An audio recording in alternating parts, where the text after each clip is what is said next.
മൂന്നാം മോദി സർക്കാരിലും മന്ത്രിമാരുടെ എണ്ണത്തിൽ ഉത്തർപ്രദേശ് തന്നെയാണ് ഒന്നാമൻ. 6 മുൻ മുഖ്യമന്ത്രിമാർക്കും 7 വനിതാ മന്ത്രിമാർക്കും പുതിയ മന്ത്രിസഭയിൽ ഇടം പിടിച്ചു. BJP ദേശീയ അധ്യക്ഷൻ JP നദ്ദയാണ് ഇത്തവണത്തെ സർപ്രൈസ് എൻട്രി.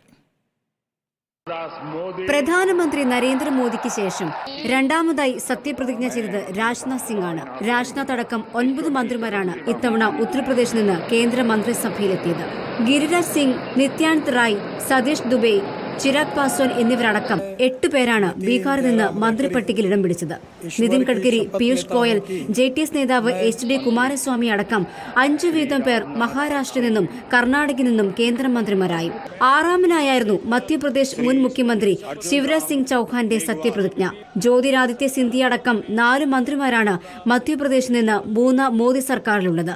രാജസ്ഥാന് 4, ഒഡീഷയ്ക്കും ആന്ധ്രാപ്രദേശിനും 3 വീതവും മന്ത്രിമാരെ ലഭിച്ചപ്പോൾ ബംഗാളിന്റെ പ്രാതിനിധ്യം ഇത്തവണ 2-ൽ ഹരിയാന, തെലങ്കാന, അസം, കേരളം, ജാർഖണ്ഡ് തുടങ്ങിയ സംസ്ഥാനങ്ങളിൽ നിന്ന് 2 മന്ത്രിമാരും പഞ്ചാബ്, ഉത്തരാഖണ്ഡ്, ഡൽഹി, തമിഴ്നാട്, അരുണാചൽ പ്രദേശ്, ഗോവ, ഹിമാചൽ പ്രദേശ്, ജമ്മു കാശ്മീർ എന്നീ സംസ്ഥാനങ്ങളെ പ്രതിനിധീകരിച്ച് ഓരോ മന്ത്രിമാരും 3ാം മോദി സർക്കാരിൽ ഇടം നേടി. ഹിമാചൽ പ്രദേശിനെ പ്രതിനിധീകരിച്ചാണ് JP നദ്ദ മന്ത്രിസഭയിലേക്ക് എത്തിയത്.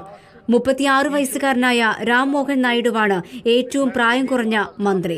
നിർമ്മല സീതാരാമൻ 7ാമതായാണ് സത്യപ്രതിജ്ഞ ചെയ്തത്. 3 മോദി മന്ത്രിസഭയിലും അംഗമായിരുന്ന ഏക വനിതയാണ് നിർമ്മല സീതാരാമൻ. 8ാമത് സത്യപ്രതിജ്ഞ S ജയശങ്കറും നിർമ്മലയും ഇംഗ്ലീഷിലായിരുന്നു സത്യപ്രതിജ്ഞ ചെയ്തത്. National desk report.